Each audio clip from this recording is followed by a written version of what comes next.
Good afternoon to our viewers in Germany and good morning to our viewers in the United States. Hello, I'm Steve Sokol, the president of the American Council on Germany, and I want to thank you for joining us for today's Kaffeepause. Each week, we check in with a journalist in Germany to talk about the news stories behind the headlines. And today, I am delighted to speak with Miriam Hollstein. She is chief reporter for T-Online in Berlin and has been a guest on our Kaffeepause in the past. So Miriam, herzlich willkommen. Welcome back. It's great to see you again. Thank you, Stephen. It's great to be back. Well, I really look forward to our conversation because it seems that every time you come for a Kaffeepause, there is a lot to talk about. And so I thought I would maybe just ask you to set the stage for us. What are the issues that you're following right now? What are the key topics in Berlin? And then we can use that as a jumping off point for our conversation. Yes, thank you. As always, I have prepared a little short update on what happened in German politics last week, and then we can continue with your questions. So we saw something very important, I think very important. In the beginning of last week, we saw the definitive end of the honeymoon of our so-called traffic light coalition. Just a quick reminder, you probably all know it's called traffic light because of the traditional colors of the parties forming this coalition, the red for the Social Democrats, the yellow for the Liberals, and the green for the Greens, of course. And it's the first coalition of this kind on federal level because it's an unlikely coalition, given the fact that the economic friendly liberals are very far away from the Greens, not only with regard to the ideology, but also with regard to the way of making politics. They have a completely different style and mindset. So in the beginning, this coalition called itself the Coalition of Progress. And they promised that they would do things completely differently than the previous government. For example, they promised that there would be no leaks of information from closed-door meetings.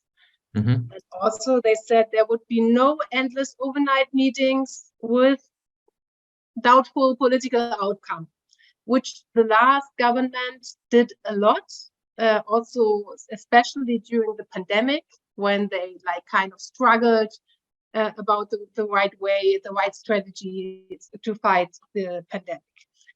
This government also promised that they would not be disrespectful with each other. They would not talk disrespectfully about each other.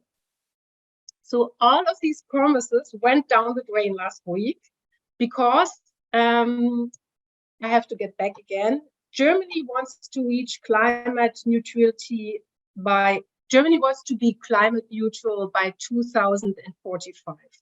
This is something the previous government already agreed on. So to reach this goal, the new government decided to ban gas and oil heatings. And it decided in its coalition treaty that from 2025, every new heating has to be based on 65% of renewable energies. They discussed it again last year and decided to change the date from 2025 to 2024. And in the beginning of this year, the Ministry of Economy and the Minister of Economy, the Green politician Robert Habeck, he prepared a draft of the law to make this happen. So what happened? This draft was leaked to the Bild-Zeitung, the most important tabloid here in Germany. And there are several theories who leaked it and why. The first theory is that the liberals leaked it, someone from the liberals, because they are just not in favor of the climate policy of the Greens. Second theory, the Chancellery leaked it because Robert Habeck is a very popular politician, and therefore he is a danger to Chancellor Olaf Scholz. And the third theory, and I think this is the most unlikely theory, is that Habeck's own ministry leaked it because people are not happy with his politics. Anyway, the Bild published it with the headline that Habeck is so obsessed with climate protection that he wants to take away all the gas and oil heating systems in 2024, which is just not true. Mm-hmm. But of course, all the owners of these heating systems, they completely freaked out. And the coalition partners, they contradicted Habeck and they said, oh, this is not what we agreed upon, which is not true. They agreed upon it, but they said, oh, that's not what we wanted to do. So what happened last week is we had an emergency meeting of the head of the coalition, the heads of the coalition, the so-called coalition, our Koalitionsausschuss. How would you translate it? Yeah, the coalition committee, if you will, or the heads of the coalition. Yeah, and it lasted 2 days. I guess one of the amazing things, and I'm sure that you'll get into this, was after this promise of not having late night marathon sessions. One of the things that I had read was that they had over 30 hours of talks in the space of 3 days. And so there were these marathon sessions, and they got quite heated from what I understand. Absolutely. They started on Sunday evening, and everyone expected them to have it done by the end of the evening, or like late in the evening. And when we woke up in the morning, they were still negotiating. And then at 1 o'clock in the afternoon, they had to make a break because parts of the coalition had to go to the Netherlands for another meeting. And then they came back. And the next morning, they continued the negotiations. So after 31 hours of negotiations, they agreed on a compromise. And there will be this new law banning the installation of new gas and oil heatings from 2024 on, as agreed in the coalition treaty. But at the same time, the climate rules will be mitigated in other parts. That's the compromise. So the result of all this is that the relations between the Greens and the Liberals are pretty poisoned. And also the Greens are very mad at Scholz, who they see as a traitor and as a climate saboteur. I think this will make the further cooperation in the coalition quite tense and complicated, but like in other coalitions we had before. But definitely the honeymoon is over, and it's not a coalition of progress, especially not when it comes to climate policy. That was one major event. Second major event was the visit of not Prince Charles, King Charles. He got a very warm welcome in Germany, and I think it's not only because the British royalty has some German roots, but also because the Germans are very aware that if we get a new president in the United States, he might not be as focused anymore on transatlantic relations. Therefore, we will really need the Britons at our side, no matter if they are part of the European Union or not. So King Charles was even allowed to speak in Parliament, which is very unusual for foreigners. It doesn't happen very often. So, and the last event is that on Wednesday, a new immigration law was passed by the cabinet. And it has the goal to attract at least 60,000 skilled labor migrants each year from outside the European Union. And it's mainly based on the Canadian points system. So it's a reassessment of Germany's immigration policy. And I think we urgently needed it because we have very high number of vacant jobs, a record high, almost 2 million. And it will even be worse in a few years. There are kind of calculations that by 2035, there will be a gap of 7 million skilled laborers in Germany, because all the baby boomers will be retired by then. But I'm still pretty pessimistic, because what I see is that there's no awareness in Germany that we need to redefine the country as immigration country. And people remain very focused on the refugees, which one can understand, partly because in 2022, we got a record number of refugees in Germany, even higher than during the height of the refugee crisis in 2015, because of the war in Ukraine mainly. But foreigners are still considered as a threat or a burden in Germany. And I think this really has to change. And that really kind of worries me. Yeah. But maybe the law will help to change it at least a little. It seems as if the law is an important step, but as you wrote in an article, I want to say last week, this is sort of nothing new, right? There was the Zusmut-Kommission 23 years ago in the year 2000, where there was a push from Rita Zusmut from the CDU and Otto Schily from the SPD, right? So it was a bilateral move, if you will, to promote immigration. At the same time, there were CDU politicians who were talking about Kinder statt Inder, right? More children instead of Indian immigrants.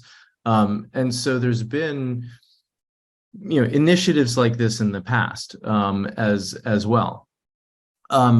But maybe let's take each of the three topics that you just outlined, and let me ask you a question or two about each of them, and then we can fold in a few other topics, and I've already started to get a couple of questions from our listeners and our viewers.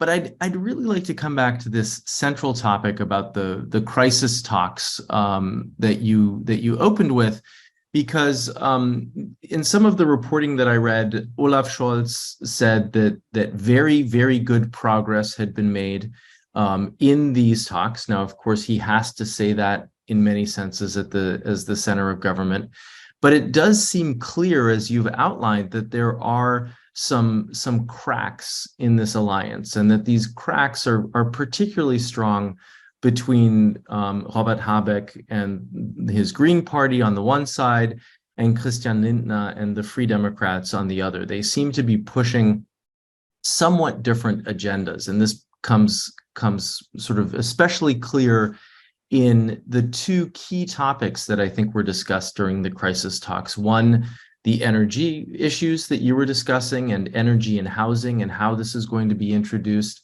but also around transportation and the whole debate about sort of a speed on the Autobahn and infrastructure spending for things like the train system in Germany, and setting new targets. How do you think some of these sort of fundamental issues might be resolved? Or do you think that there's a way in which Scholz, who's leading over these three parties, can try to find common ground between the three parties? I'm not sure if he's trying to find some common ground. I mean, he used to be very proud of being the mediator in this coalition. Sometimes he let the Greens and the Liberals fight for a long time before interfering. Mm-hmm. I think that was also not a good idea.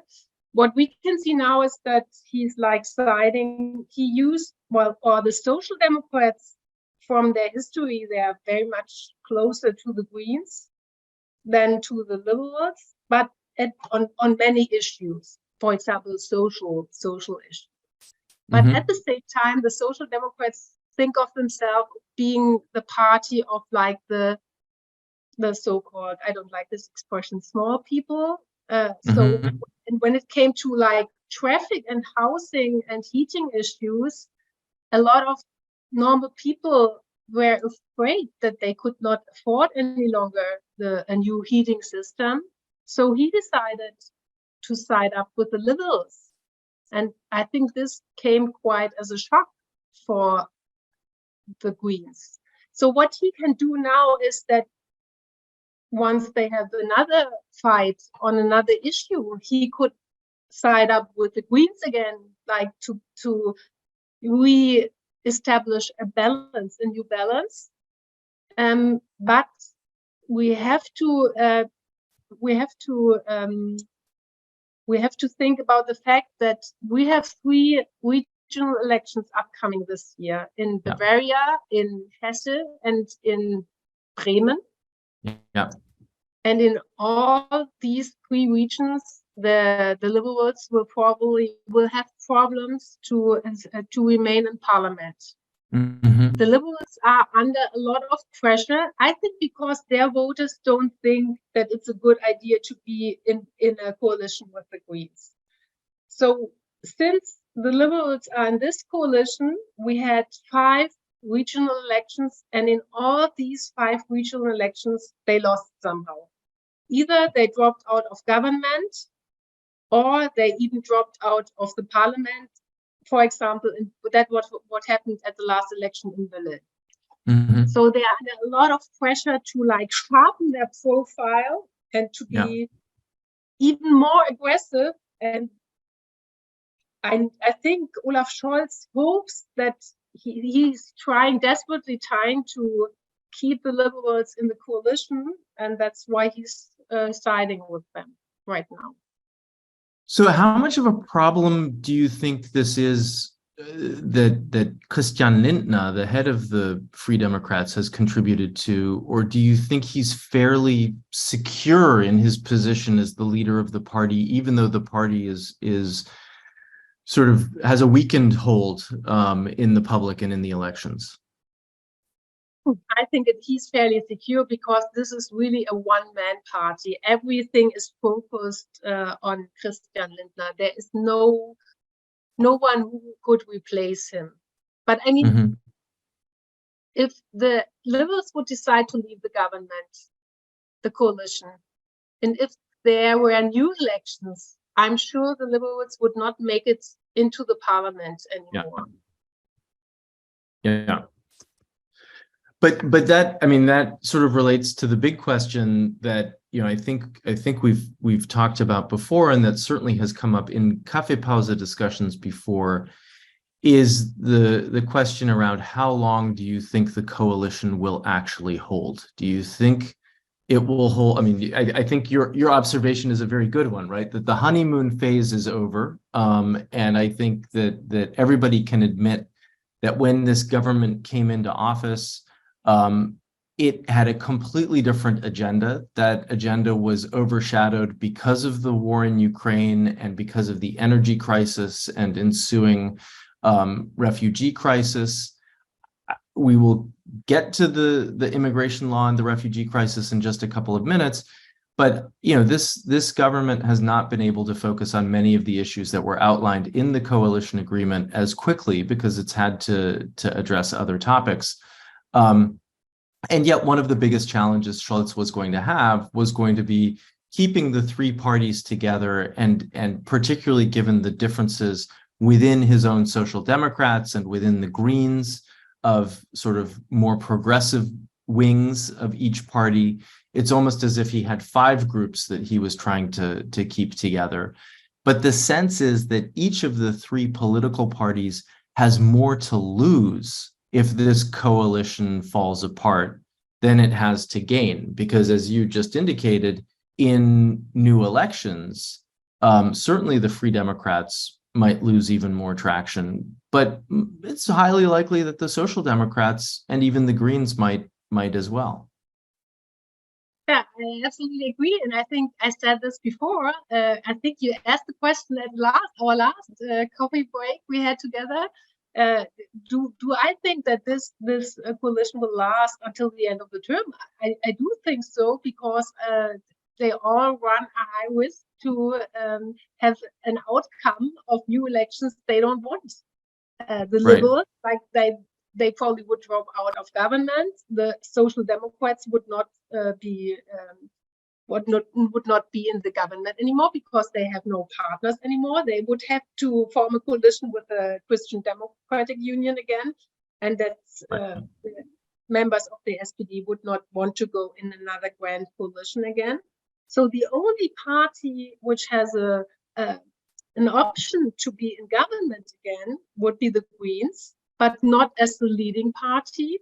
and in a coalition with the conservatives, whose head is Friedrich Merz, who is very conservative. And I think a lot of Greens would find that very painful to be in a coalition with Friedrich Merz. So you're mentioning Friedrich Merz is also a very good segue to one of the other topics that you brought up, namely the new immigration policy that was put forward by the Ministry of the Interior and the Labor Ministry. You had said that you're a little pessimistic about Germany becoming an immigration country, despite the experiences since 2015 and just the incredible spike in immigration, that foreigners in many senses are still considered to be a threat or a burden to society. How has this new immigration policy been received by the opposition party, by Friedrich Merz's Christian Democrats?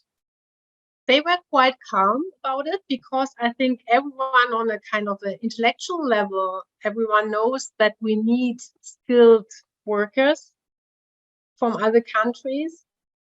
But I'm still pessimistic, because I think it's not enough. I went to Canada with the Minister of Labor and the Minister of Interior 2 weeks ago to get some information about immigration policy. And we met, for example, in a small enterprise in outside of Ottawa. We met an IT expert from India. And he told us he had been to Germany. He worked in Germany for 1 year in a small town in Paderborn, and he liked it there. And then he was thinking of immigrating, and he heard how difficult the process of immigrating is in Germany. And then he learned about immigration in Canada. So he immigrated to Canada, and he's lost for Germany. He will never come back to Germany. And I think this is the mindset in Germany. Even if we have less bureaucracy, we think that people who come here and who are allowed to work here, that they have to be grateful. And we don't understand that we have welcomed them and give them the feeling that we really want them and need them. And I think with another mindset, it just will not work, especially not because other countries like Canada and also the US, they are already so much ahead of us when it comes to immigration. But hopefully, if the path to citizenship or the path to getting a work permit is made easier through these new immigration laws, then it might help create an atmosphere of Germany being more welcoming. So I think that this is an important step, but whether it's enough is what remains to be seen, particularly at a time when, and you might be hearing different things, but one of the things that I'm hearing about many of the people coming from Ukraine right now is they will want to go home when it's safe to do so, right? This is very different from the migrants, refugees, immigrants in 2015, 2016, who were also fleeing, in many senses, a war zone and difficult situations. There wasn't the same sense that they want to go back. But the displaced people coming from Ukraine have all been saying that they want to go back. Now, we can't look at, skilled labor and changes in immigration law in a vacuum and not think about some of these other trends. But there's a lot going on right now when it comes to just the fabric of society and the makeup of the people who are coming to Germany. Yes, I absolutely agree. But I mean, with the Ukrainians, we at least had a major change by allowing them to work right away. They came as refugees, but they immediately they can start working here. So this is also a good step in the right direction, but it's just not enough. So one of our viewers is curious to know a little bit more about the kind of skilled labor that Germany is focusing on with this immigration initiative. Can you talk a little bit to the kinds of jobs that are open and where the skilled labor is lacking, or where it is anticipated to be lacking in the years ahead? We already lack a lot of skilled workers, for example, in hospitals, but also in the, how do you call it, handcraft? Yeah, and the craftsmanship sort of, profession. yeah. And also in the IT area, but also like in restaurants and hotels. So all kind of The service industry even. And in this another part of this new immigration law is that you don't need, if you have a training in your country, which is recognized in your country of origin, you can apply for a permit to work in Germany. There's no need anymore that it's the, how do you call this? The Abschluss, the final exam. In terms of your degree or your diploma? The degree is also recognized in Germany. That was the case before, but it's not longer the case. So that means that, I don't know, people with kind of a low qualification from German standards compared with German standards, they also have the chance to apply for a job here. So another viewer is curious about sort of the process or the next steps for this new immigration law, when it will enter force. My understanding is obviously it needs to be passed by the Bundestag and the Bundesrat, right? So there's a way to go, but do you have a sense of the timeline for that? This will happen in the next few weeks. I think until summer, we will have this new immigration law in power. And the next step is a reform of the citizenship law, so that it will also make it easier for immigrants to get German citizenship. For example, by making the time shorter when you can apply for citizenship. It used to be, but now it is 8 years, and it shall be reduced to 5 years. Compared to Canada, where you have only 3 years. I don't know how it is in the US, when you can apply, at which moment you can apply for citizenship. But in Canada, it's after 3 years of being in the country, working in the country. And in Germany, it will be hopefully after 5 years. But then again, we also need a change of mindset. For example, when people here get their German citizenship, it's kind of a very bureaucratic way of giving it to them. You have to go to the administration, and then you get the papers. There is, I mean, some cities started by making celebrations, but that's not a tradition here. We don't have a tradition. We don't show them that we are happy that they. Yeah. And so hopefully, I mean, again, that's a change in the mindset, right? And particularly when you have some politicians that are still, closed-minded and don't see Germany as an immigration country, and that this term is Einwanderungsland has been a controversial term in Germany, so that makes it that much more difficult. What sort of implications do you think that this new immigration law for Germany might have at the EU level? Or do you think that, I mean, is there any sort of coordination with Brussels when it comes to this kind of change in the law? Do you have any sense of that? I don't know, to be honest. Okay. I would not be able to answer this question.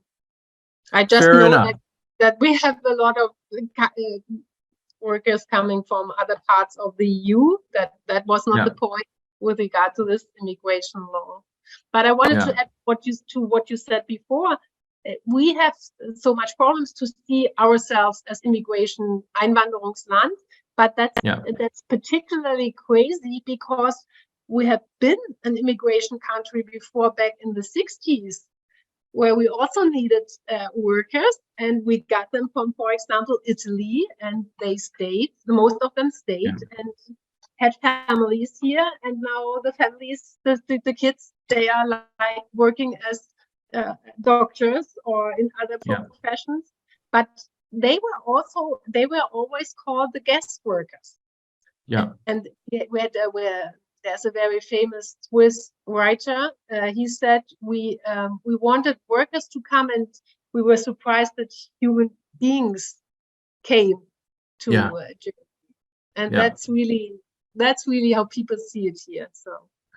Well, and so hopefully this new direction, this new law will give some impetus for people to sort of change their mindset a little bit. And I think as one sees more integration and more interaction with people who are not German, right, as the fabric of society changes, there could be greater acceptance. At least that's the hope. I'd like to sort of maybe transition to the third topic that you raised, the visit by King Charles. Can you remind me? I know that King Charles was supposed to visit France. He was supposed to go to Paris. That visit was canceled, or at least postponed. Did he come to Germany instead, or was he always supposed to be coming to Germany after? Always supposed to come to Germany. Okay. So I wasn't quite sure about that, but I think it's certainly a strong sign for the relationship between Germany and the United Kingdom that he didn't cancel the entire trip, but came to Germany in any case.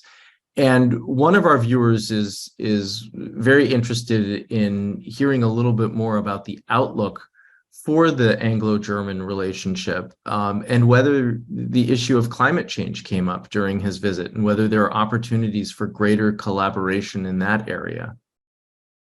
The issue of climate change came up because he's an ecologist. He's known for being very much interested in. Isn't he even called the Green Prince or something like that? Yes, I think that's right. Yes. And for example, he took the train in Germany. And that's a big issue in Germany to protect the climate, to get people from not taking the car anymore, but taking the train instead, which is really complicated because our train is in a terrible state. But I mean, he did this. This was already a sign. And I don't know when it comes to collaboration, because I mean, he's not the person to talk to if you want to collaborate on a political level, given the fact that he's more or less a symbol figure with regard to politics. But I think the message of this visit is that we want to have really close relations with Great Britain. And this is a change because after the Britons dropped out of the EU, a lot of Germans were angry with them. Yeah. And we said, okay, if you don't want to be part of this community any longer, then we don't need very good relations with you anymore. And now we realize that's just not true, and vice versa. I think the Britons very much oriented, or they like kind of try to replace the relations with the European countries in Germany by other relations, and they realized it's not easy and it's not doesn't make sense, right? Yeah, absolutely. So getting even more sort of granular, if you will, you are based in Berlin, and of course Berlin had a re-election after a botched state election, and it appears as though a new coalition agreement between the Christian Democrats and the Social Democrats is coming out, that Berlin will get a new governing mayor, and that the current mayor, Frau Giffey, is out with her left of center government. Can you talk a little bit about sort of the Stimmung, the mood in Berlin about local government issues, and the prospect for a new CDU-led government there? I think there's a lot of resistance, especially among the members of the Social Democrats, because they don't like the Christian Democrats in Berlin.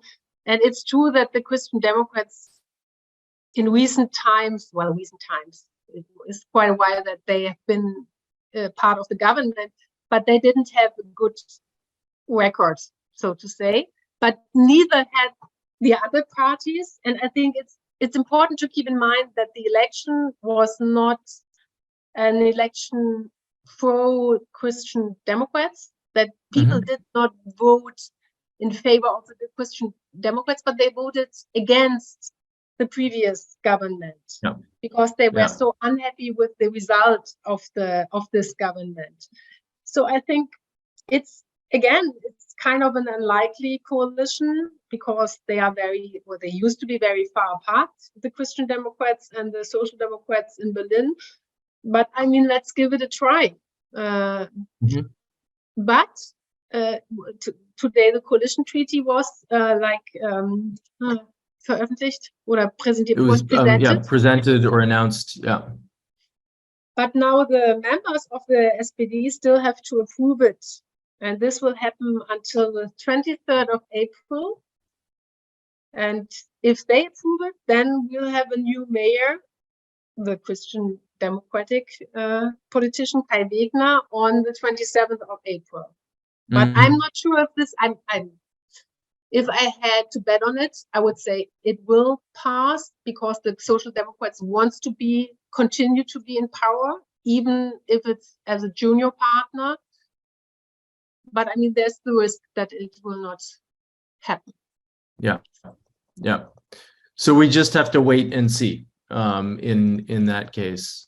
So as we come to a close, let me bring up another topic. One of our viewers saw in your biography that you were recognized in 2015 by the DEFA Stiftung, the German Film Corporation Foundation, for your work on the preservation of German film heritage. And of course, German film is front and center right now after the BAFTA awards and Oscar awards that went to All Quiet on the Western Front. And so it's timely and topical to talk a little bit about German film.